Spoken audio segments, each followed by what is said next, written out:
Okay, this is going to be down and dirty here. I've got a mask on, so I may sound strange, but this is what we call a hollow in tile.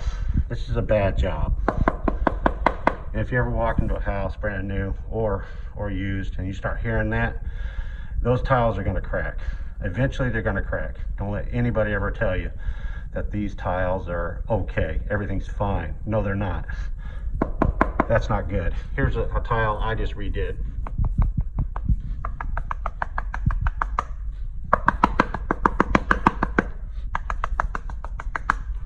It's good. Here's another one. Solid as a rock. Okay.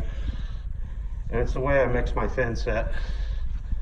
I've tiled my whole house like this, and it took me many a times, and I watched many a tutorials on how to mix your thin set.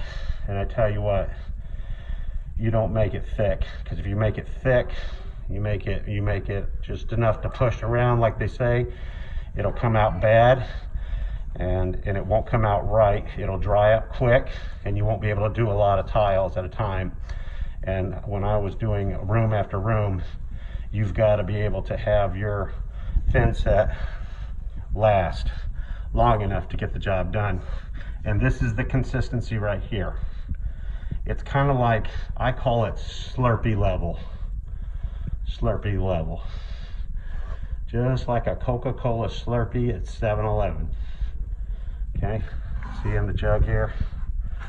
See how it's coming out? That's how you want to mix it. That's where it's what you want it to be at. Okay. I get away with another thing.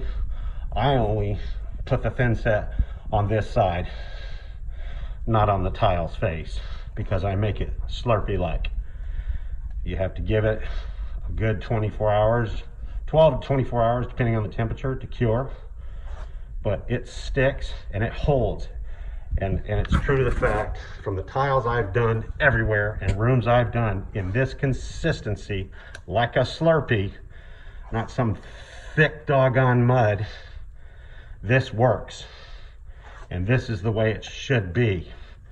Okay, and it'll trowel up easy.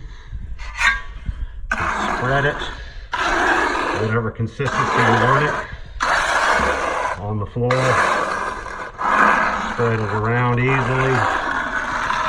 It works. It works, people. This is the way it is. The secret's out now. They can't hide it anymore. That's how you do it right. That's how you make tiles stick and stay. And then once you get it all in all your corners and all striped out, you're gonna lay your tile down, you're gonna wiggle it, you're gonna get it level with the rest of the tiles, and then you're gonna clean up the excess that come out the sides, and make sure you clean out the trowels inside here, because you gotta be able to put grout in there, so you gotta get that out of there. You know, dig it out with I usually use a plastic spatula, and I'll just dig it out. And when I dig it out, then I leave enough gap for the grout to be put in, and it's as good as gold. Trust me on this one, folks. It works for me. Good luck. God bless. These are the tools I use for tile removal. A pad for knees, dustpan, vacuum for dust. This is for large items. Okay. I have my scraping tool. You can get this at Lowe's. Get it. This is like the best for getting through down to the grout quickly, so you can get it down to the surface of the concrete so you can break out the tile. Okay. You'll need a small sledge. Don't get a hammer, get a small sledge. Paint scraper.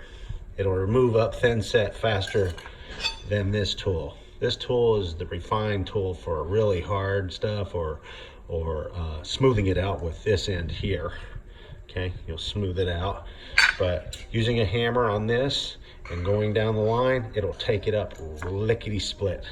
So those are the tools that I use to remove a tile or tiles. Works for me. And always wear a mask rated for fine particulates, and goggles, protective eyewear. And also I'd recommend earplugs, because when you're banging, it's loud. Works for me. Okay, I just wanted to go over real quick what I use to install the tile with. Works for me. I use water, 705 Pro Set Plus Thin Set by Mercury.